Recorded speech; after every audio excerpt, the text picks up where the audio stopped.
During my son's wedding, the bride suddenly hissed at me, "Get out of here and don't come back. You're not welcome here." I just smiled and said, "Okay, but I'm not leaving alone."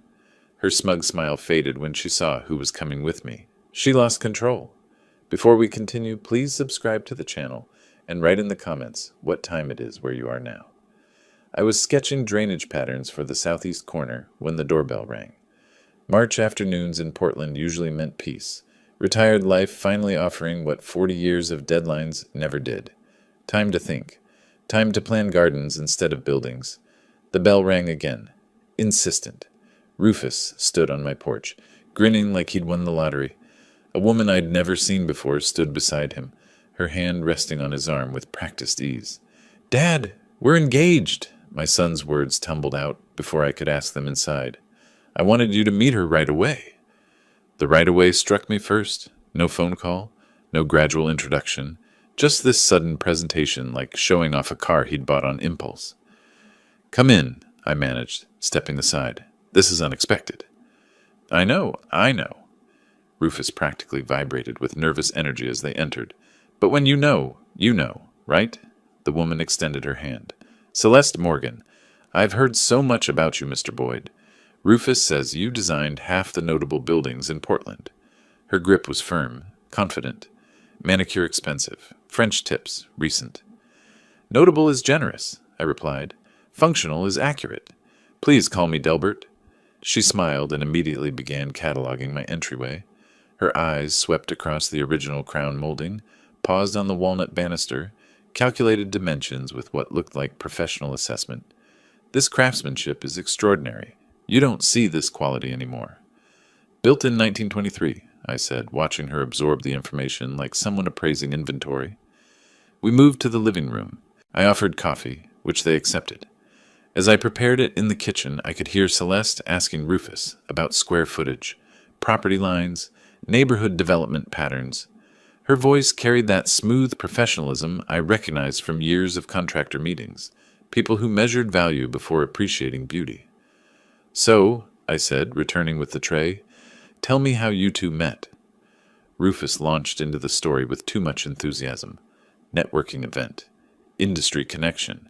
She was consulting for a luxury real estate firm. He was presenting on sustainable development. Their eyes met across the conference hall. Very cinematic, Celeste supplemented with precise details. "I work with high net worth clients primarily. Property portfolios, investment strategies, estate transitions." She said high net worth 3 times in 5 minutes. When I met Rufus, his passion for ethical development impressed me. So many people in our industry just chase profit. "What about your family?" I asked. "Where are they?" She deflected smoothly. "Seattle originally, but we weren't close. I prefer looking forward rather than back. Rufus has told me wonderful stories about you, though.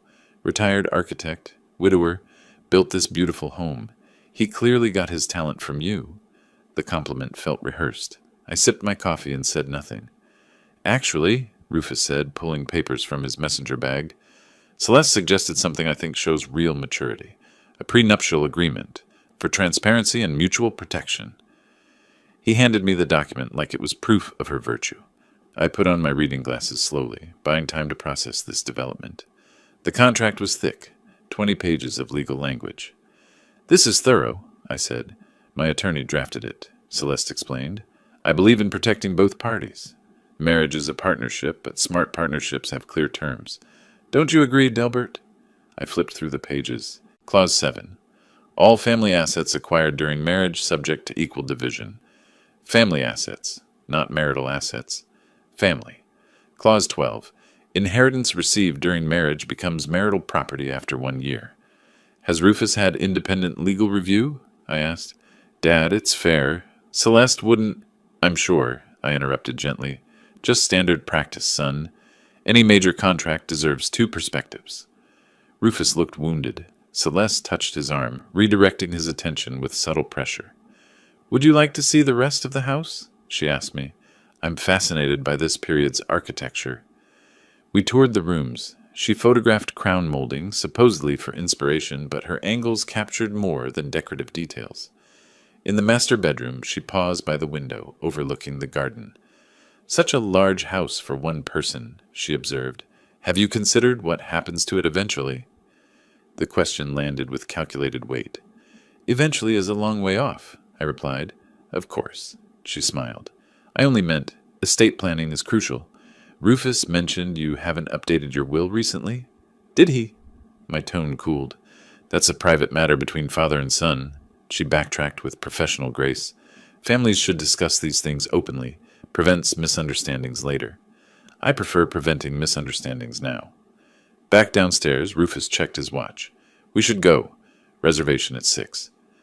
At the door, Celeste hugged me with calculated warmth. I'll take good care of him, she whispered against my shoulder, and I'm so glad we'll be family. The emphasis on family sounded possessive. After they drove away, I stood in the doorway holding the prenup. Small details accumulated in my mind like structural defects during inspection. The diamond bracelet she wore, 3 carats minimum, worth more than 6 months of consultant salary. Designer handbag. Knowledge of inheritance law exceeding casual interest. Questions about my will before questions about my favorite foods or hobbies. I walked to my study, spread the contract across my desk, and began making notes. Circled clause 12. Underlined clause 7. In the margin, I wrote one word. Why? The weeks after their visit crawled by with suffocating normalcy. Rufus called regularly, each conversation steering toward wedding plans, venues, guest lists, color schemes.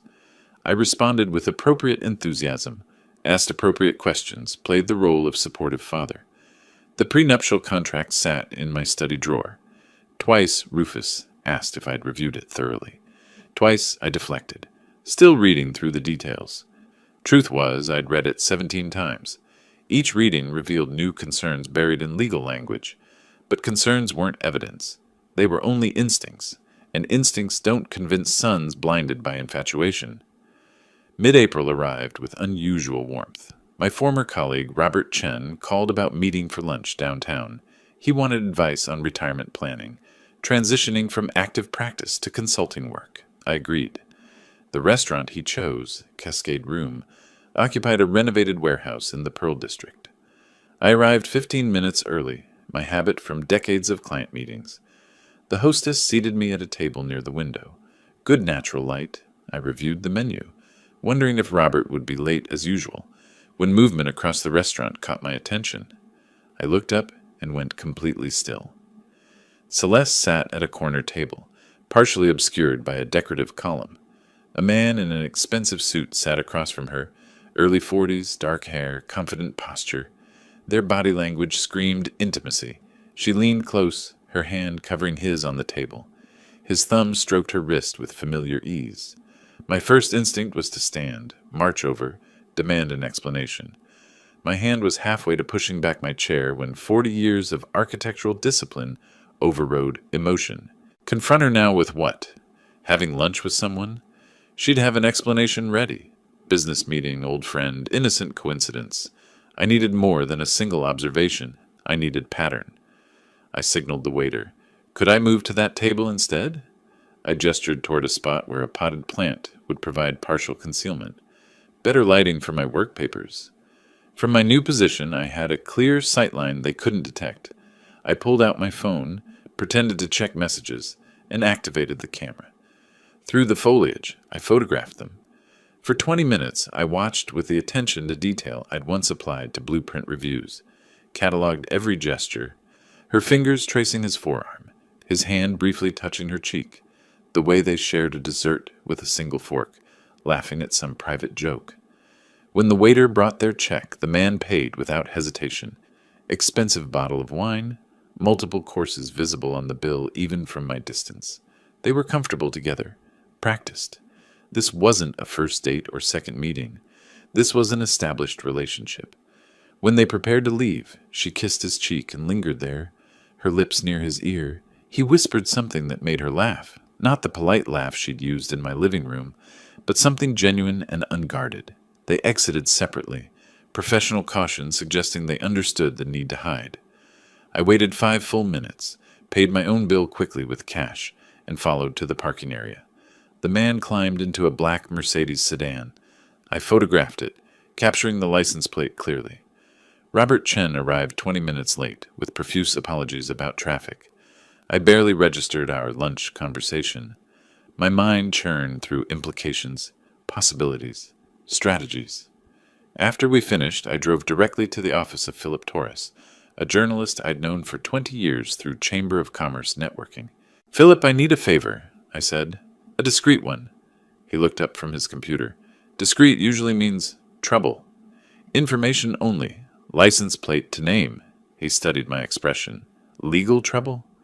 "Family trouble. I need to know who someone is before making decisions." Philip leaned back in his chair. "Remember when I needed an architect's assessment before buying that house on Thurman? You found those foundation issues. Probably saved me $50,000. I remember. Consider us even." He took the plate number I'd written down. 30 minutes and 2 phone calls later, he had the information. Daniel Kraus, real estate agent at Premier Properties Northwest. Specializes in luxury estates. Over $2 million. I searched for Daniel online while still in Philip's office. Found his professional profile with photograph.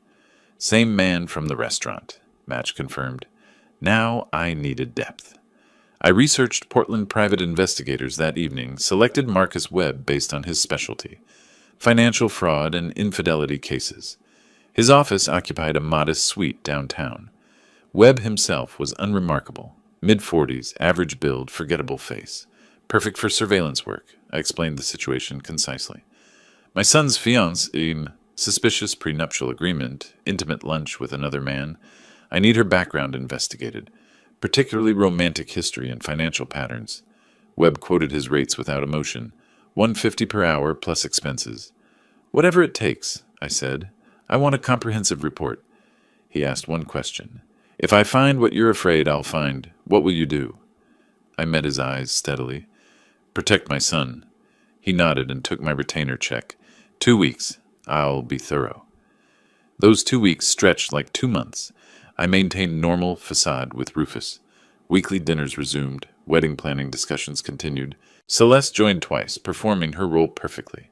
Affectionate to Rufus, respectful to me, asking my opinion on ceremony details.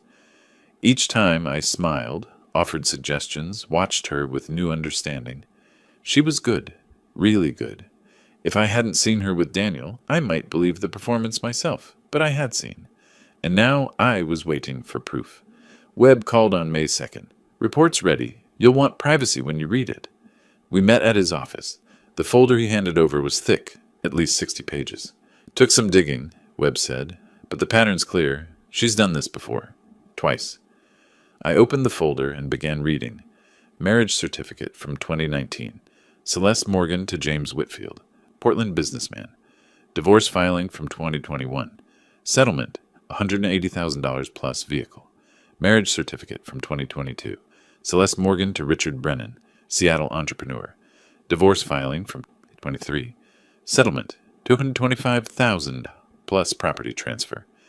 Photographic surveillance from the past 2 weeks showed Celeste meeting Daniel Kraus 6 times. Hotel receipts, restaurant bills. They'd been involved at least 8 months, longer than she'd been dating Rufus. Webb's handwritten note on the final page. She's getting better at this. I closed the folder and sat in silence, absorbing the complete picture. My son wasn't in love. He was a mark, a target, a transaction she'd been planning since before they'd met. "Recommendation?" Webb asked. "Show him this today." "Not yet," I said slowly. "If I approach this wrong, she'll convince him I'm paranoid. I need better timing, complete strategy.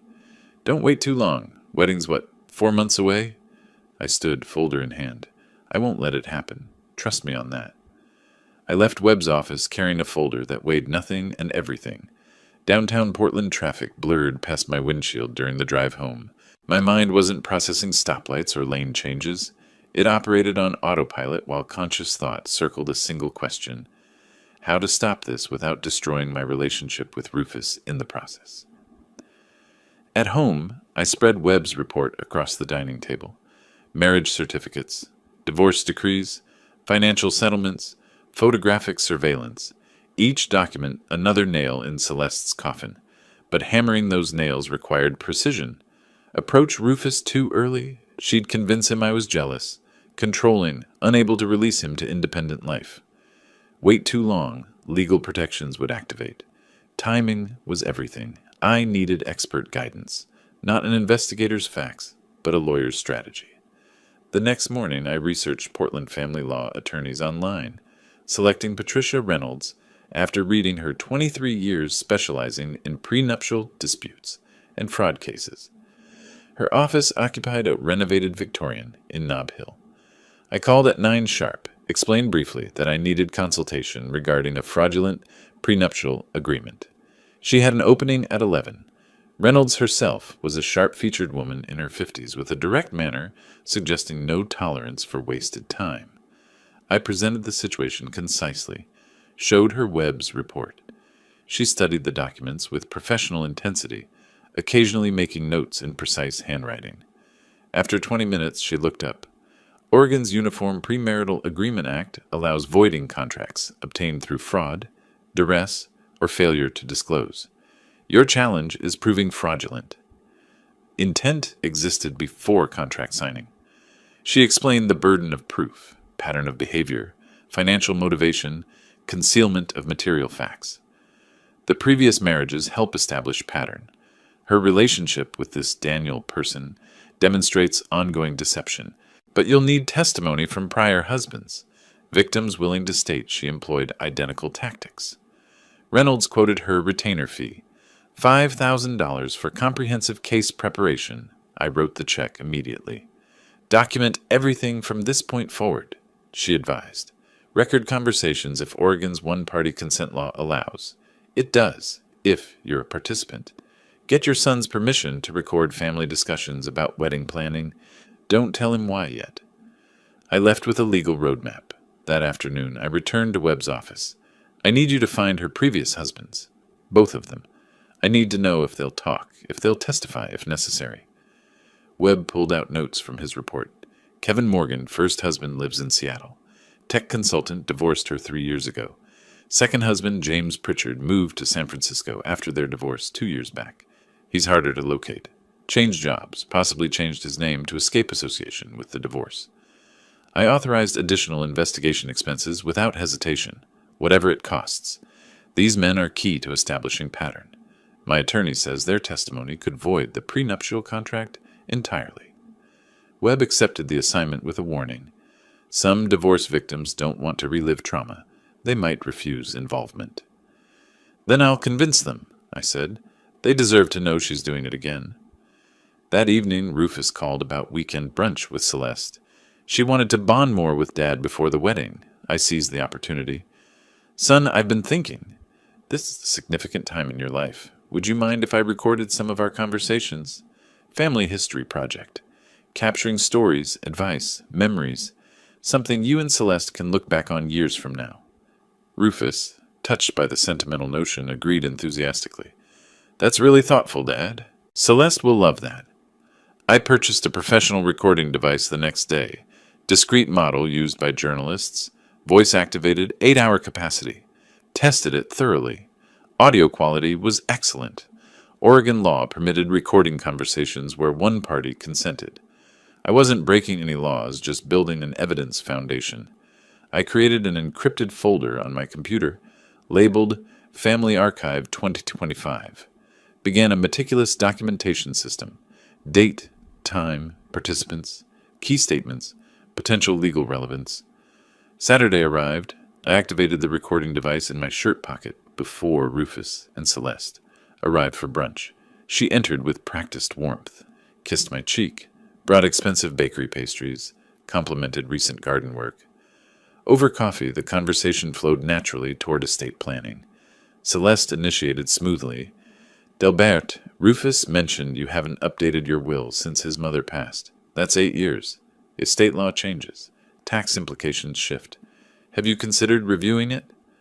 I played my role perfectly, slightly confused, appreciative of her concern. I suppose I should. Never been good with legal paperwork? You understand these matters? She leaned forward, eager. I work with attorneys regularly through real estate transactions. I'd be happy to recommend someone. Or we could discuss his family. Understanding everyone's situation helps with long-term planning. Family planning? I repeated carefully. You mean after you and Rufus marry? Exactly. Combined household finances, shared resources, coordinated investments. Modern families operate as economic units. Rufus chimed in, oblivious. Makes sense, Dad. Celeste has a business degree. She's better at financial strategy than either of us. I nodded slowly, playing elderly confusion. So you're suggesting... What exactly? Celeste's smile sharpened microscopically. Just transparency. Understanding what assets exist, how they're structured, what succession plans are. Prevents family conflicts later. I noted how quickly later entered her vocabulary. She was already planning my death. I'll think about it, I said mildly. After they left, I immediately uploaded the recording, time-stamped key moments.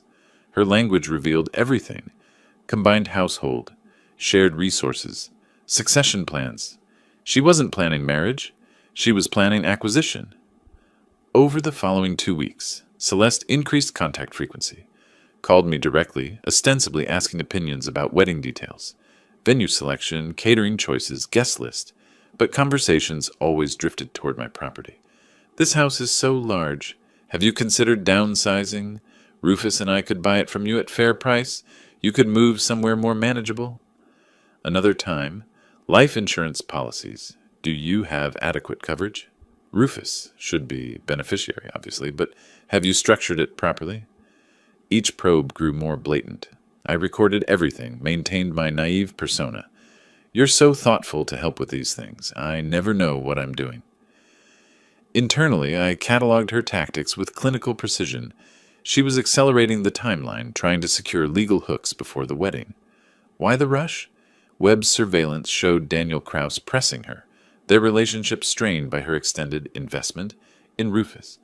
She was managing 2 men simultaneously, and the pressure was mounting. She was making mistakes, getting sloppy. Perfect. Late that second week, I transformed the spare bedroom into a command center, purchased a large corkboard, colored pins, index cards, string. At its center, Celeste's photograph from the engagement announcement. Left side, timeline of her relationship with Rufus. Right side, previous marriages with Kevin Morgan and James Pritchard. Top, financial motivations, property targets. Bottom, legal strategy options. Colored strings connected related elements. This visual architecture helped me see the entire pattern simultaneously, identify gaps in evidence, plan next moves. I photographed the board daily, tracking the evolution of the case. One evening, reviewing the latest recording of Celeste probing about my investment portfolio, I sat in that command center and let myself feel the cold fury I'd been suppressing. She actually said, "You're 62, like she was calculating years until inheritance. Most people avoided discussing a parent's mortality. She led with it, and Rufus just nodded along, thinking she was being practical. He couldn't hear what I heard. The assessment, the calculation, the timeline. She wasn't planning a wedding. She was planning an acquisition schedule. Not while I was breathing. 3 more weeks of careful performance. 3 more weeks of recorded conversations where Celeste probed estate planning, suggested property consolidations, calculated my mortality like an actuarial table. Each recording added to the growing file. Each interaction strengthened the legal case Patricia Reynolds was helping me build. Then Webb called. Found Kevin Morgan, lives in Seattle, works as tech consultant, divorced Celeste 3 years ago. I mentioned the investigation regarding her current engagement. He got very quiet, then asked if the new victim had children. Webb paused. When I said grown son, Morgan said, "Tell the father I'll talk to him." Not to an investigator, to the father directly. So I was driving to Seattle on a Thursday morning in June. Interstate 5 stretched north through familiar landscape. Evergreens, exits I'd taken during business trips decades ago. Beside me on the passenger seat, folder containing Webb's report, photographs of Celeste with Daniel, documented timeline of her manipulation, evidence to share, credibility to establish. The CAF? Kevin Cho's was in Capitol Hill, quiet neighborhood spot with good coffee and corner booths. I arrived 30 minutes early, selected a table with clear sightlines to the entrance, positioned myself to observe. Kevin Morgan entered at the appointed time, average height, professionally dressed in business casual, carrying visible caution in his body language. I recognized him from the photograph Webb had provided. Stood, extended my hand. "Mr. Morgan, I'm Delbert Boyd. Thank you for agreeing to meet." He shook my hand, assessed me carefully before sitting. "Your investigator said she's engaged to your son. How old?" 37. Kevin winced visibly. "Perfect age. Old enough to have assets. Young enough to rebuild career. I was 39 when I met her." I ordered coffee for both of us. Didn't rush into interrogation. Instead asked, "How are you now? 3 years later?" Kevin appreciated the question. "Better. Rebuilt my consulting practice, though I lost a key client in the divorce settlement. She positioned herself on paper as a business partner, despite never working a day in her life. Financial recovery took 2 years. Emotional recovery is ongoing." His honesty broke the ice. I responded, "I'm trying to prevent my son from experiencing what you experienced. That's why I'm here. Not just for legal ammunition, though I need that, but to understand what I'm actually fighting." Kevin nodded slowly. "You're fighting a professional. She's not a casual con artist. She's studied this, perfected it, made it a career." Over the next hour, Kevin described the entire relationship arc. Met Celeste at a networking event where she positioned herself strategically near successful attendees. She did research, knew my company name, asked intelligent questions about cloud infrastructure, seemed genuinely interested in my work, not just my income. At least that's what I thought. The courtship was intense. She matched his interests perfectly, introduced him to expensive restaurants. After 4 months, she suggested engagement. Said, "When you know, you know." I was flattered. Previous relationships had been cautious, distant. Her certainty felt like validation. The prenuptial contract came with explanation. She said she'd been hurt before, needed legal clarity, wanted to protect both of us. The contract looked balanced. Equal division of assets acquired during marriage. I didn't understand the clause language. Family assets acquired during marriage actually meant anything either of us inherited or received from relatives became marital property. His father died 8 months into the marriage, left him $150,000 and a vintage car collection. According to the prenup, that became a marital asset. The marriage lasted 18 months. She changed after the wedding, distant, critical, increasingly demanding. Started an affair with a real estate investor. I found hotel receipts. When I confronted her, she filed for divorce immediately. Her attorney was aggressive. Mine was outmatched. Settlement cost him $180,000, the car collection, and 30% stake in his business. Kevin's voice stayed level, but his hands shook slightly, holding the coffee cup. She knew the timing, waited until the inheritance cleared, then pulled the trigger. The whole thing was planned from the beginning. I shared my own folder, Webb's investigation, recorded conversations with Celeste, timeline of manipulation. Kevin reviewed the materials with growing recognition. Same pattern. Exactly. Look at this line. Family resource consolidation. She used those exact words with me. It's scripted. He examined the photograph of Celeste with Daniel Kraus. Different man, same dynamic. She always has a backup plan, someone to fall back on when the mark is exhausted. I asked directly, "Would you be willing to provide a written statement?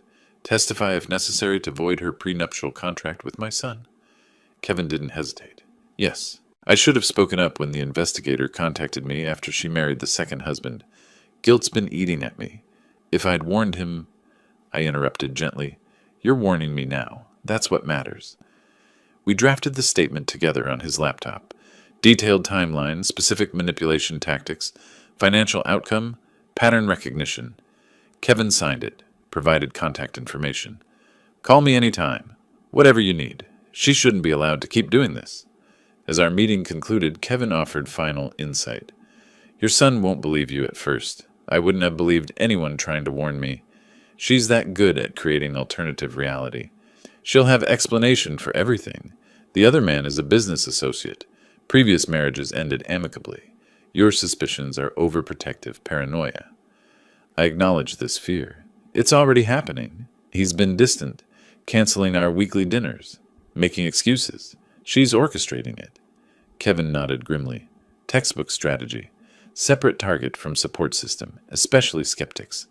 Timing's crucial. You need overwhelming evidence presented at a moment he can't dismiss it, not gradual revelation, single devastating confrontation with irrefutable proof. I absorbed this advice. I'm building toward that.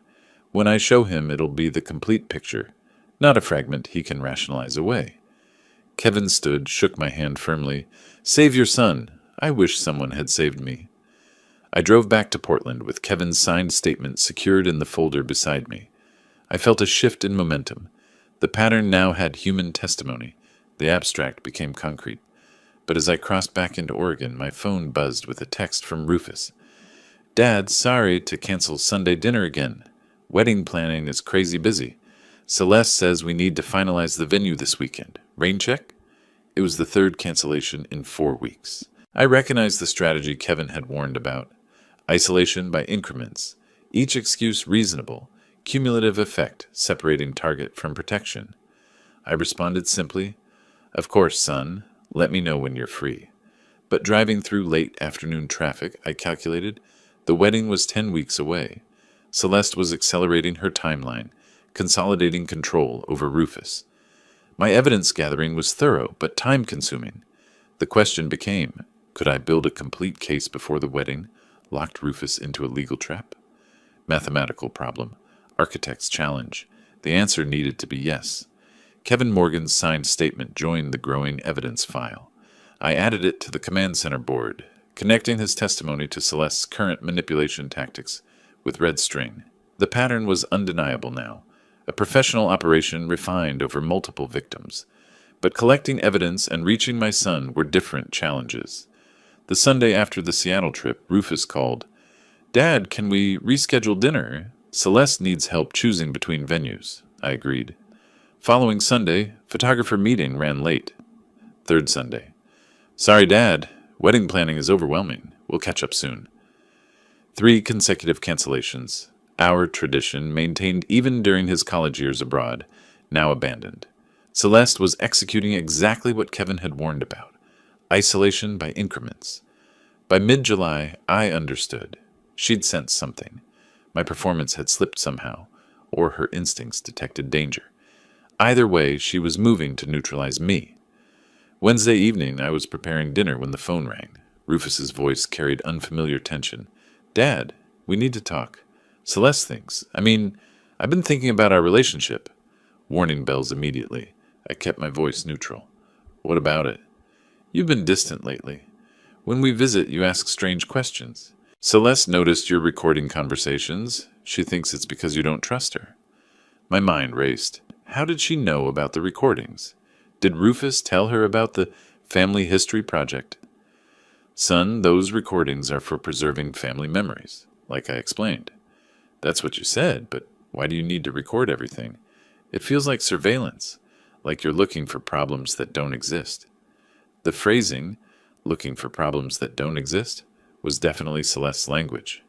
Rufus continued, Celeste thinks maybe you're having trouble letting me go. She says parents sometimes sabotage their kids' relationships because they fear abandonment. Textbook manipulation. Reframe protective concern as selfish control. I responded carefully. I support your happiness, Rufus. Always have. Then why does Celeste feel unwelcome? Why do you interrogate her about finances and estate planning? I don't interrogate. I engage in conversations she initiates. She says you twist things, make innocent questions seem suspicious. The conversation spiraled. Rufus grew defensive. I remained measured, but felt my son slipping away. The call ended with Rufus saying, Maybe we should take a break from dinners until after the wedding? Give everyone space to breathe? I agreed. What choice did I have? But recognized this as Celeste's victory. Complete isolation achieved. The following morning, I met Reynolds at her office, explained the deteriorating relationship with Rufus, Celeste's counterattack. She listened with professional sympathy. This is expected. She's protecting her investment. Your son is an asset she's cultivated. She won't let you interfere without a fight. Can I approach him now? Show him the evidence? Reynolds shook her head firmly. Partial revelation is dangerous. You'll show him the investigation. She'll explain it away. Your father hired a detective because he's paranoid. You present the previous marriages, she says. I was young, made mistakes, learned from them. You showed Daniel Kraus photographs, she claims. Business associate. Your father's twisting innocent meetings. Every piece of evidence you reveal prematurely becomes inoculation. She builds antibodies against the truth. So I do nothing while she turns him against me? You continue building the case. We need overwhelming proof presented at a moment she cannot spin it. Wedding day itself might be ideal. Public setting, emotional stakes high, her guard lowered by perceived victory. I considered this. You're suggesting I let the wedding proceed to the brink of disaster. I'm suggesting you strike when the target is most vulnerable. Celeste expects opposition before the wedding. She's defending against that. She won't expect opposition at the wedding. Element of surprise is your advantage. That afternoon, Webb called. She met Daniel again. Downtown Marriott, room 847. Spent 3 hours there yesterday. I couldn't get inside, obviously, but I planted an audio device in the hallway near the door. Not admissible in court, but gives us intelligence. He emailed the encrypted audio file. I downloaded it, played the recording through headphones. Hotel corridor sounds, elevator dings, footsteps, muffled voices. Then a door opening, Celeste's laugh, Daniel's lower voice. The door closed, but the device captured their conversation through poor insulation. Quality was marginal, but words emerged clearly enough. 10 more weeks of this charade? 8. Wedding's August 16th. After that, timeline accelerates. And the father? He's a problem? Handled. I have isolated the son effectively. Old man can suspect whatever he wants. Rufus won't believe him now. Sound of ice and glass. Movement. You said that about Morgan's brother. He nearly derailed everything. This is different. Rufus is more malleable. No close family except father, and I've poisoned that relationship. After the wedding, the prenup activates. Give it 18 months. 18 months playing devoted wife? I've done longer. Remember the contractor? 2 years of that tedium. This one's easier. He actually believes I love him. Cruel laughter from both. I stopped the playback. Sat in silence. Hearing her voice, not the warm tone she used with me, but cold calculation with Daniel, crystallized everything. This wasn't romance gone wrong. It was premeditated fraud, and Rufus was completely blind to it. The following Sunday, I violated my own strategic patience. Drove to Rufus's apartment unannounced, hoping to catch him alone. He answered the door with surprise, bordering on irritation. "Dad, what are you doing here?" "Wanted to see you. We've barely talked in weeks." He didn't invite me inside. We talked in the doorway, awkward and stilted. I tried an indirect approach. "Son, have you had an independent attorney review the prenuptial contract?" "Why would I need that? Celeste's attorney drafted it fairly.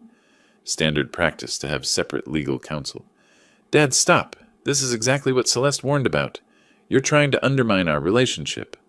"I'm trying to protect. I don't need protection. I'm 37 years old, capable of making my own decisions." I saw Celeste's purse on the entry table, realized she was inside listening, probably coached this entire exchange. "Rufus, please, just listen." "No, you listen. If you can't support this marriage, maybe you shouldn't attend the wedding. Think about that." He closed the door. I stood in the empty hallway, feeling defeat. Driving home, I understood. Reynolds was right. Partial approach failed. I needed overwhelming confrontation, not gentle persuasion. But the cost was watching my son drift into disaster while I prepared. Back home, I updated the caseboard with latest developments. Created a new section. Counterattack timeline. Documented each cancellation. Rufus's changing language. Celeste's escalating control. Added the transcript of the hotel recording. Photographs Webb had captured. The evidence Webb covered an entire wall now. Financial documents, surveillance photos, Kevin Morgan's testimony, recorded conversations, timeline analysis. Any objective observer would see the clear pattern. But Rufus wasn't an objective observer. He was the target, the mark, the victim in progress. I stood before the board, architect analyzing complex structure. The foundation was solid. Legal framework through Reynolds, victim testimony through Kevin, surveillance evidence through Webb, documented manipulation through recordings. But timing remained the critical variable. Strike too early, the structure collapsed. Wait too long, Rufus was legally trapped. Wedding date, August 16th, loomed like a deadline. 8 weeks away now.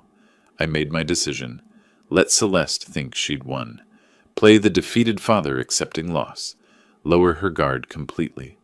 Then at the wedding, when she was most vulnerable, most confident, most exposed, strike decisively. No warning, no mercy, complete revelation. Late July became early August. Weeks of silence from Rufus. No calls, no texts, complete radio silence. I maintained the strategic withdrawal, resisting every urge to reach out. Let Celeste believe she'd won. Let her guard drop. Meanwhile, the work continued. Webb submitted final surveillance reports. Celeste and Daniel met 4 times in 10 days as the wedding approached. Hotel rooms, expensive restaurants, extended afternoons at his waterfront condo. Each meeting documented, photographed, time-stamped. The pattern was clear. They were planning the post-wedding phase, confident in their scheme. Patricia Reynolds organized the evidence into a legal presentation. Victim testimony, financial documentation, surveillance materials, recorded conversations, prenuptial analysis. This would convince any judge, she said, but your audience is your son, not a court. Arrange materials for emotional impact, not just legal strength. 2 weeks before the wedding, I was ready. Then the phone rang. It was Wednesday evening, August 6th. I was in the command center arranging evidence packets when Rufus's name appeared on my screen. First call in 3 weeks. Dad. His voice was uncertain, almost sheepish. Hi, son. Silence stretched between us. Then, wedding Saturday. I know we've had distance lately, but you're still my father. I want you there. I was careful. Does Celeste want me there? He trailed off. She thinks maybe it's not a good idea. But it's my wedding too. I'm inviting you. I appreciate that. Of course I'll attend. Really? I thought maybe you'd... I support your happiness, Rufus. Always have. More silence. I sensed he wanted to say more, couldn't quite form the words. Finally, ceremonies at 3 p.m. Brookside Country Club, reception following. You don't have to stay long if it's awkward. I'll stay as long as appropriate, I said, but I need to tell you something important at the wedding. Will you give me a few minutes of your time? Before or after the ceremony? Your choice. Important? Like what? Information you need to have. About your future. Your marriage. His defensive tone returned. If this is more criticism of Celeste, it's information. What you do with it is your choice. Just promise you'll listen. Reluctantly. Fine. After the ceremony. Brief conversation. Thank you. That's all I ask. The call ended. I sat motionless, processing. Rufus, reaching out, despite Celeste's objections, suggested that manipulation wasn't absolute. Some part of him still valued our relationship, still wanted his father's presence. This complicated the emotional calculus. The revelation would devastate him, but the alternative was worse. The first week of August, I transformed months of accumulated materials into strategic presentation. Created 3 identical evidence packets, one for Rufus, one for Reynolds as legal backup, one for my own reference. Each packet organized chronologically. Section 1, Background, Kevin Morgan's written testimony, financial records of previous divorces, pattern analysis. Section 2, Current deception, Webb's surveillance photographs of Celeste with Daniel spanning 3 months, hotel records, timeline showing meetings throughout Rufus's courtship. Section 3, Manipulation evidence, transcripts of recorded conversations highlighting financial probing, estate planning pressure, isolation tactics. Section 4, The Smoking Gun, transcript of the hotel hallway recording where Celeste and Daniel discuss timeline, financial calculations, explicit acknowledgement of the scheme. Section 5, Legal analysis, Reynolds' assessment of the prenuptial contract, fraud indicators, grounds for annulment. Each section marked with color-coded tabs, key passages highlighted. The presentation was a masterwork of architectural organization, logical flow, building evidence systematically, culminating in undeniable conclusion. I sealed the packets in professional folders, labeled them simply, The Truth About Celeste Morgan, stored 2 copies in the safe, kept one accessible for wedding day, also created a digital backup on an encrypted USB drive. If physical materials were somehow compromised, the evidence survived. August 8th, I met Reynolds for what we both understood was the final pre-confrontation session. She reviewed the evidence packets, pronounced them devastating, then addressed practical concerns. Wedding day revelation is high-risk strategy. Rufus will be emotionally vulnerable, potentially defensive. Celeste will try to control the narrative immediately. You need to present everything at once. Give him no time to process through her filter. What's your recommendation? Pull him aside privately after the ceremony if possible. Find a moment when you can speak to him alone with the evidence. She paused. What's your extraction plan? Extraction? After revelation, Rufus will need space away from Celeste to process. She'll try to isolate him immediately. Spin the evidence. You need somewhere he can go. Your house, hotel room, anywhere she can't follow. I hadn't considered this. My house. I'll insist he come home with me to discuss. Reynolds nodded. Good. Have a bag packed for him. Clothes, toiletries, whatever he might need for a few days. Show him you're prepared to support him through the aftermath. August 10th, Webb delivered his concluding investigation materials. Final photographs showed Celeste and Daniel at a waterfront restaurant 3 days prior, their conversation apparently intense. Based on their body language and duration, 2 hours, I'd say they're finalizing post-wedding plans. She's stressed, he's reassuring. Timeline's approaching and she's feeling pressure. Webb also provided financial intelligence. I pulled Daniel's recent transactions through a source I have. He's paid for all their hotel rooms, dinners, even bought her expensive jewelry she probably won't wear around Rufus. He's invested significantly in this relationship. I absorbed this additional dimension. So Daniel's a victim too, in his way? Willing victim. He knows what she's doing to your son. That recording proved it. He's complicit. Webb extended his hand. Good luck. This has been the most satisfying case in years, stopping a predator before she completes the cycle. August 12th, evening, 4 days before the wedding. I was reviewing the evidence packets when the phone rang again. Rufus's voice. Ceremonies at 3 p.m. Brookside Country Club. I know I already told you, but I wanted to make sure you're really coming. I'll be there, son. Okay, thanks, Dad. After he hung up, I sat in silence. That night, I wrote a letter to Rufus, sealed it in an envelope to be opened only if the confrontation went catastrophically wrong. Explanation of the investigation, motivation, evidence location, apology for method, but not for intention. Place the letter in my safe deposit box with instructions for my attorney. Backup plan in case of worst outcomes. August 15th, Friday evening, night before the confrontation. I prepared methodically, laid out my formal suit, ensured the evidence folder was ready, tested the recording device, small digital recorder that fit in my jacket pocket, reviewed key talking points for presentation, ate a light dinner, needed a calm stomach tomorrow, sat in the command center one final time, reviewing the evidence board, months of work compressed into tomorrow's minutes. I photographed the entire board with my phone, visual record of the investigation's evolution, then systematically dismantled it, filed the materials. The command center transformed back into a guest bedroom. Physical evidence removed, but psychological preparation complete. That night, sleep was elusive. I lay in darkness, mind running through scenarios. Best case, Rufus sees the truth immediately, leaves with me, cuts contact with Celeste. Worst case, Rufus believes her spin, chooses fiancé over father, proceeds with wedding. Most likely, confusion, denial, gradual acceptance over hours or days. I was prepared for all scenarios, but hoped for swift recognition. As dawn approached, I finally slept briefly, dreaming of construction sites and buildings collapsing, of foundations that held and those that failed. Woke at 6. Wedding day had arrived. Wedding morning arrived with gray Portland skies, threatening rain that never came. I dressed methodically. Formal charcoal suit, white shirt, conservative tie. The evidence folder slipped into my jacket's inner pocket. Weight barely noticeable, but presence constant. Digital recorder tested one final time. Battery full, memory clear. Voice activated function engaged.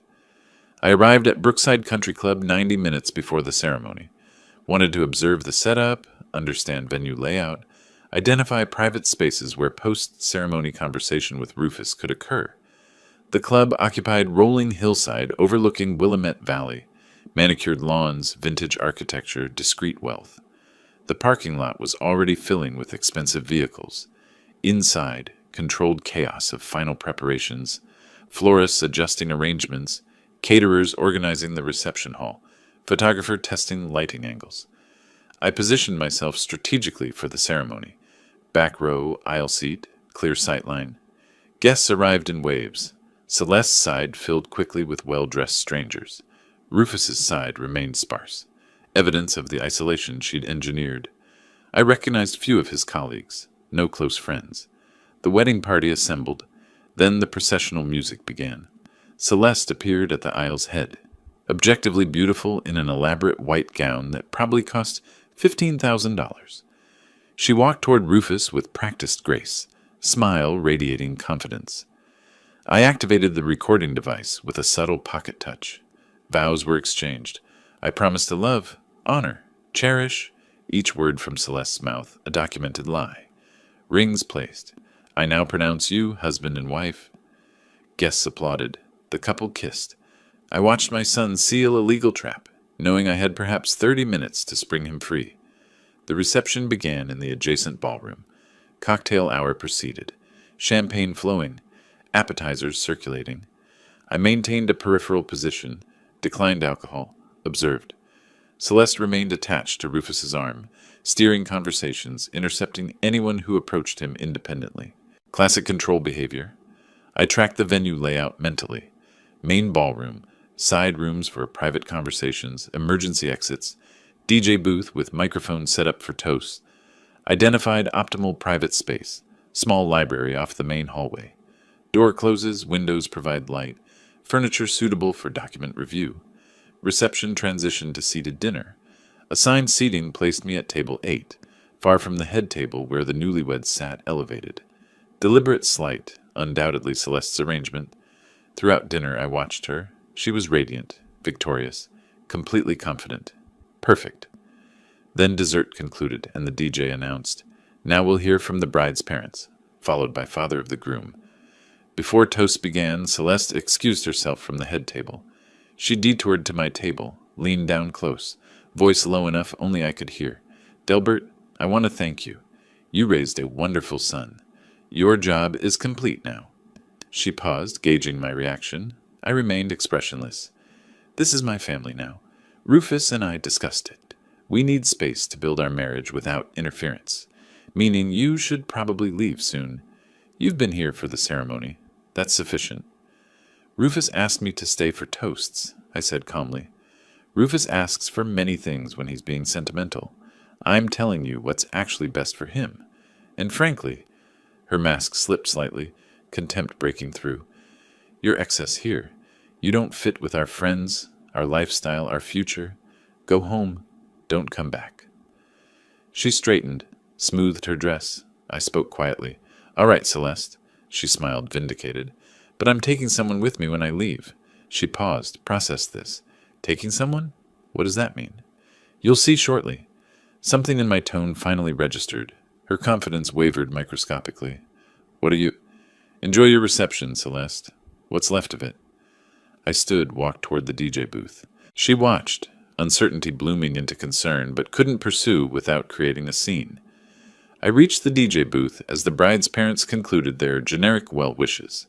The DJ extended the microphone. "You're next, sir, father of the groom." I accepted the microphone, stepped to where the entire reception could see me. 200 faces turned my direction. Rufus watched from the head table, anxious but expecting a conventional toast. Celeste's expression showed first real alarm. "Thank you all for attending this celebration. I'm Delbert Boyd, Rufus's father." Standard opening. Guests relax slightly. Traditionally, this is the moment for a toast, celebration, well wishes. Welcoming a new family member? Pause. "I'm not giving that toast. What I have to say is more important than tradition. Rufus," I looked directly at my son, "I need to speak with you. Privately. Immediately. This cannot wait." The room's energy shifted, sensing irregularity. Rufus half stood. "Dad? What are you—" "Rufus, I need to speak with you. Privately. Right now. This is extraordinarily important." Silence blanketed the reception. Celeste's face drained of color. This can wait. Let's continue the reception. Address family matters later. No, I interrupted firmly. This cannot wait. Rufus, give me 10 minutes. Private conversation. What I show you will change everything. Reception frozen in confused silence. Guests whispered, uncertain whether this was planned drama or real conflict. Rufus stood fully, torn between my urgency and Celeste's restraining hand on his arm. She hissed something inaudible. He shook his head, stepped away from the table. 10 minutes, Dad. Then you need to explain why you're disrupting my wedding. He walked toward me. Celeste rose to follow. I raised my hand. Just Rufus. This conversation is between father and son. He's my husband now, Celeste protested. I have a right. You have no rights to this conversation. Rufus, please. Library down that hall. Just us. Rufus nodded, uncertainty clear but curiosity stronger. We walked toward the exit. Behind us, Celeste called, Rufus, don't let him manipulate you. Whatever he's about to say. Her voice faded as we entered the hallway. I guided my son to the library, opened the door, gestured inside. Rufus entered. I followed, closed the door firmly. Through the wood, muffled sounds of the agitated reception. We were alone now. The moment of truth had arrived. The library door clicked shut. Silence pressed against us, thick, anticipatory, breakable. Rufus stood near the bookshelf, arms crossed defensively, jaw set, his wedding suit still perfect, boutonniere still fresh, husband for less than 3 hours. All right, he said tersely. 10 minutes. You've destroyed my wedding reception for this. Show me whatever evidence justifies that. I removed the folder from my jacket, placed it on the mahogany table centered in the room, maybe 2 inches thick, months of investigation compressed to portable form. My hands were steady. I'd spent too long preparing for this moment to tremble now. Before I open this, understand something. Everything inside was legally obtained. Nothing fabricated, nothing misinterpreted. Independent verification available for every claim. Why are you talking like a lawyer? Just show me. I opened the folder to the first section. This is testimony from Kevin Morgan. Rufus frowned. Who? Celeste's first husband. His expression flickered. Surprise. She told me she'd never been married. I slid the document across the table. Read it. He picked up the pages reluctantly, began scanning. Kevin's statement was detailed. Courtship timeline, engagement after 4 months, prenuptial contract, marriage duration, financial manipulation, divorce settlement costing him $180,000 plus business stake. Rufus read slowly, color beginning to drain. This could be fake. Anyone could write. Kevin signed it. Notarized statement. He's willing to testify under oath. Here's his contact information. Call him right now if you doubt. I pushed my phone across the table. Rufus stared at the document, not reaching for the phone. There's a second husband, I continued quietly. James Pritchard. Similar pattern, similar outcome. She's done this before, Rufus. Twice. You're the third target. No. The word came out weak. She would have told me. Why would she tell you? That information destroys the illusion she's carefully built. I opened the second section. Photographs spilled across the table. Celeste and Daniel Kraus at restaurants, entering hotels, walking through parks. Timestamps spanning March through August. Who is that? Rufus asked, voice hollow. Daniel Kraus, real estate agent. They've been involved for at least 8 months, longer than she's known you. I laid out images chronologically. Early March meeting, April hotel visit, May afternoon at his condo, continuing through 2 weeks ago. Every time she claimed late work meeting, client showing, she was with him. Rufus picked up a photograph showing them kissing outside a hotel entrance. His hand trembled. You hired a private investigator to follow my fiancé? I hired an investigator after accidentally seeing them together. Would you have believed me without proof? This doesn't mean maybe it ended before we got serious. It didn't end. Look at the dates. This one, I pointed to a recent photo, was 3 days before your wedding. I opened the third section, financial documents. Look at the divorce settlements. Pattern of timing. Marry quickly, stay 18 months to 2 years, file for divorce once significant assets have been acquired. Your prenup, it's designed to maximize her financial access after 1 year. Stop! Rufus's voice broke. This is... He couldn't finish. I pressed forward, had to complete the presentation while his defenses were crumbling. During wedding planning, I recorded family conversations. You gave permission, remember, of Family History Project? Rufus nodded numbly. I recorded because I suspected manipulation. I opened my laptop, cued audio files. Listen. I pressed play. Celeste's voice filled the library, warm and concerned. Delbert, have you updated your will recently? Estate planning is so important. Recording continued through her probing questions about property value, inheritance structure, succession planning.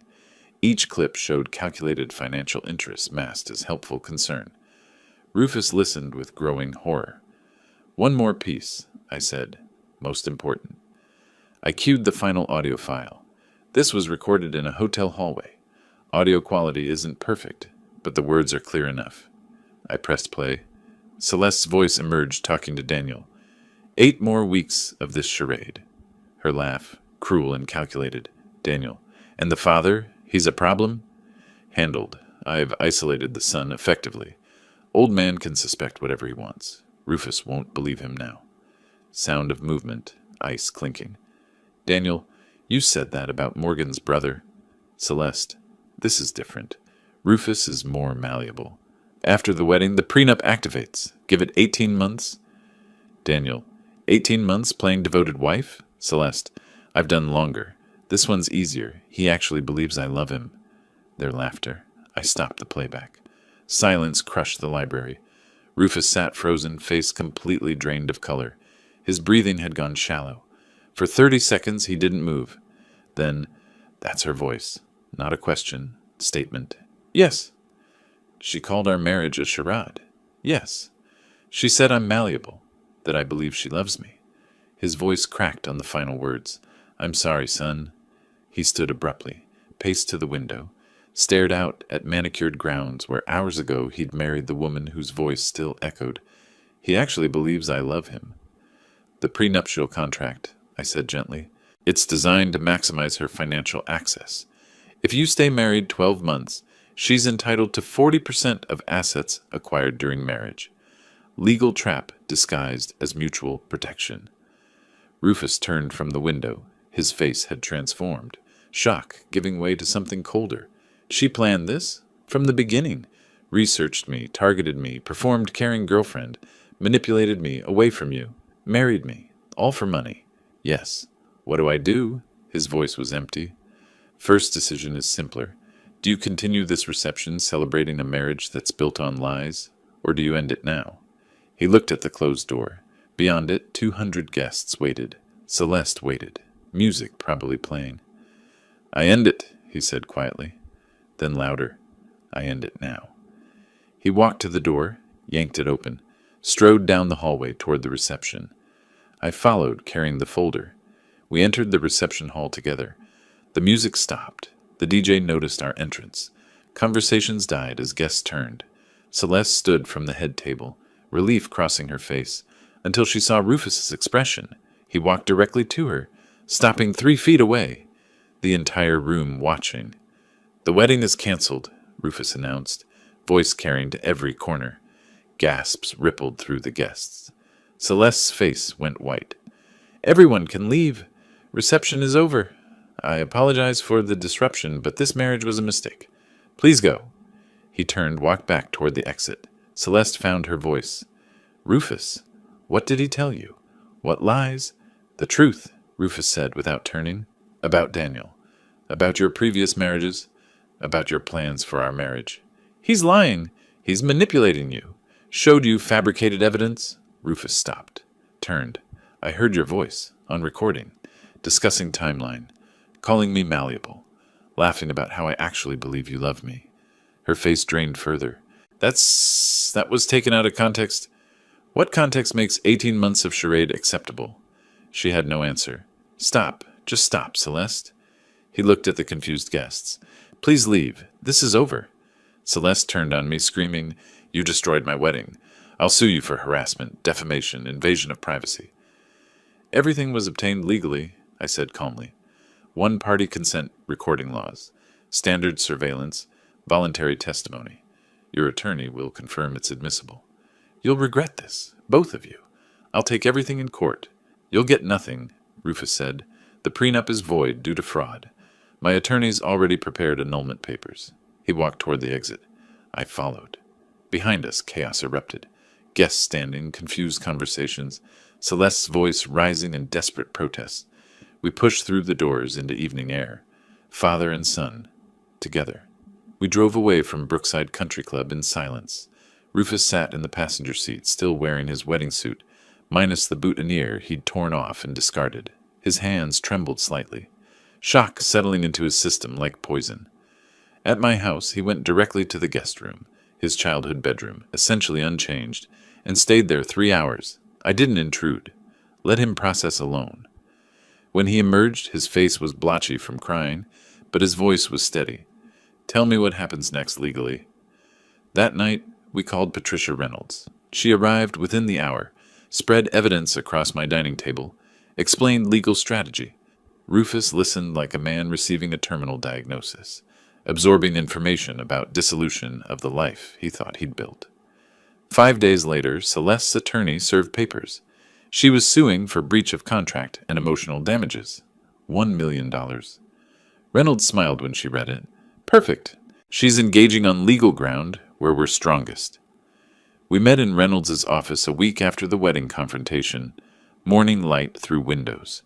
The three of us around a conference table covered with legal documents and evidence files. Reynolds reviewed Celeste's lawsuit with professional detachment. She's claiming you breached the prenuptial contract by refusing to honor the marriage, seeking enforcement of contract terms plus emotional distress damages. Classic aggressive legal posturing meant to intimidate you into settlement. Rufus looked exhausted. Can she win? No. The contract was procured through fraud. Your father documented that extensively. But we'll need to prove fraudulent intent in court. That means presenting all evidence publicly. Kevin Morgan's testimony, surveillance materials, recordings, financial analysis. She paused, assessing Rufus carefully. This will be painful. Your private humiliation becomes public record. Celeste's attorneys will argue you were a willing participant who changed his mind after the wedding. They'll paint you as vindictive. Let them, I said, because we have her voice on recording, calling the marriage a charade, discussing an 18-month timeline, laughing about his belief in her love. We have 2 previous victims with identical patterns. Reynolds organized papers into presentation folders. The hearing is scheduled 2 weeks out. I'll file a counter motion to void the contract based on fraud. We'll request the court also refer the matter to the district attorney for criminal investigation. The week before the hearing, Reynolds conducted practice testimony with Rufus. She played opposing counsel, attacking his credibility with brutal efficiency. Mr. Boyd, isn't it true you willingly pursued a relationship with Ms. Morgan? That you proposed marriage? That you signed the prenuptial agreement after reviewing its terms? Rufus, exhausted from emotional turmoil, struggled to maintain composure. Yes, but I didn't know. Didn't know what? That relationships require trust? Or did you simply regret your decision and concoct an elaborate fraud narrative to escape consequences? That's not. You hired a private investigator to follow your fiancé, recorded private conversations. These are actions of a paranoid, controlling individual, not a victim. Rufus's hands clenched. Reynolds softened, returned to her normal tone. That's what they'll do. Twist facts, attack character. You need to stay calm, stick to evidence. When they attack, respond simply. I believed I was in an honest relationship. Evidence proved otherwise. The courthouse hearing room was smaller than I expected. Wood paneling, judge's bench elevated, gallery seating for perhaps 30 people. Celeste sat at the plaintiff's table with 2 attorneys. Designer suit, projecting confidence. She avoided eye contact with us. Judge Margaret Chen, mid-50s, reviewed the filings with evident skepticism toward Celeste's claims. Reynolds presented our case first. Your Honor, this isn't a simple contract dispute. It's exposure of systematic fraud. Ms. Morgan has a pattern of targeting financially stable men, marrying quickly, positioning herself legally, then divorcing profitably. Mr. Boyd is the 3rd known victim. We have testimony from a previous husband. Kevin Morgan took the stand, sworn in, recounted his experience. Celeste's attorney objected repeatedly, irrelevant to current case, but Judge Chen allowed testimony. Pattern evidence is relevant to fraudulent intent claims. Kevin was articulate, detailed, credible. Described identical courtship tactics, prenuptial manipulation, financial devastation. Under cross-examination, Celeste's attorney tried discrediting him. Isn't it true you're bitter about your divorce? That you've contacted Ms. Morgan's subsequent partners, seeking revenge? I contacted this young man's father, Kevin corrected firmly, to prevent him from suffering what I suffered. That's not revenge. That's decency. Gallery observers took visible notice. Reynolds then played the hotel recording. The courtroom heard Celeste's voice. 18 months of charade. He actually believes I love him. Laughter. Judge Chen's expression hardened. Celeste whispered urgently to her attorneys. Reynolds's financial expert, forensic accountant Thomas Brennan, testified about Celeste's divorce settlements. 2 previous marriages, both ending in substantial financial transfers, pattern of timing suggesting calculated extraction.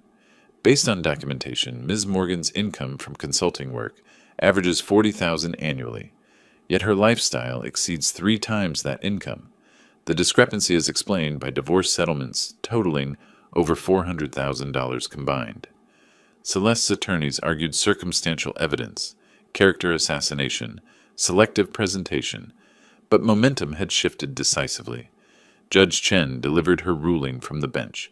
Having reviewed evidence, including recorded admissions, testimony from a previous victim, and financial analysis, this court finds the prenuptial agreement was procured through fraudulent misrepresentation and concealment of material facts. The contract is void. Plaintiff's claims for breach and damages are dismissed with prejudice. She paused, consulting notes. Furthermore, evidence suggests potential criminal fraud. The court is referring this matter to Multnomah County District Attorney for investigation into possible charges under Oregon fraud statutes. Ms. Morgan, you should consult with criminal defense attorney. The gavel struck. Celeste's face went ashen. Her attorneys immediately requested private conference. Reynolds leaned toward us. That's complete victory. She has nothing now. Outside the courthouse, late August afternoon, sunshine felt surreal after the windowless hearing room. Reporters approached, but Reynolds deflected them professionally. Rufus stood on the steps, physically present but emotionally distant. It's over? He asked quietly. The civil case is over, I confirmed. Criminal investigation is beginning. But for you, yes, you're free. He nodded slowly, processing. I still can't believe I didn't see it. Every sign was there. She's a professional. That's the point. Making marks, not see signs. We walked to the parking structure. Reynolds followed, carrying her briefcase of legal documents. The district attorney's office will contact you both for statements. Likely they'll prosecute. Evidence is overwhelming. She'll probably accept a plea deal rather than trial. As we reached my car, my phone buzzed. Text from Webb. Daniel Kraus just posted public statement distancing himself from Celeste. Claims he was misled about nature of her relationship with Rufus. Rats fleeing sinking ship.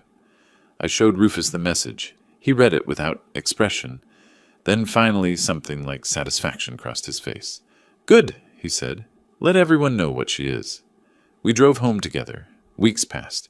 Rufus stayed in my guest room, emerging gradually from shock. First week, mostly silent. Second week, small conversations. Third week brought the apology I hadn't requested, but he needed to give. Dad, I owe you an apology, Rufus said one evening, for doubting you, for choosing her manipulation over your protection. You saw what I couldn't. I'm sorry. You trusted someone you loved, I replied. That's human nature. She exploited it professionally. You listened when it mattered. At the wedding, you gave me those 10 minutes. That took courage. How do we fix our relationship? Same way you'd fix any structure. Assess foundation, repair cracks, rebuild systematically. We resumed Sunday dinners. Simple routine, gradually rebuilding connection. Fourth Sunday, he mentioned starting therapy, counselor specializing in manipulation recovery. She's helping me identify the tactics I missed, he said. That awareness prevents repeat, I confirmed. A month later, Rufus raised finances. Wedding cost $50,000. My savings are gone. I'll loan you $50,000. 3% interest. 5-year repayment. He looked surprised. You don't have to charge interest. This is a loan, not a gift. Loans preserve responsibility. You'll repay this because you'll take ownership of recovery. He signed the agreement carefully. Thank you for treating me like an adult who made an expensive mistake. Early September, Reynolds called with updates. DA accepted Celeste's plea deal. 3 years probation, restitution, criminal record. She left Portland. License revoked, reputation destroyed. Based on your case, Reynolds added, DA found 2 additional potential victims. You stopped a serial predator. Late August afternoon, Rufus and I stood on my terrace overlooking Portland. Sunset painted the sky orange and purple. I've been thinking about trust, Rufus said. I trusted her blindly. Now I'm paranoid. Neither is healthy. Trust is important, I agreed, but verification is more important. Trust, then verify. Watch for consistency between words and actions. Celeste's words were perfect. Her actions revealed truth. Like blueprint inspection, he said, design can be beautiful, but you verify the calculations. Exactly. You're an architect's son after all. He smiled. First genuine smile in months. I'm lucky. Some people don't have a father who builds cases to save them. Some do. They just need to recognize protection when it's offered. I recognize it now. We stood in comfortable silence as the sun set, relationship healed, justice served, fresh start established. The architect's work was complete. If you like this story, please like this video, subscribe to the channel, and share your impressions of this story in the comments. To listen to the next story, click on the box on the left. Thank you for watching.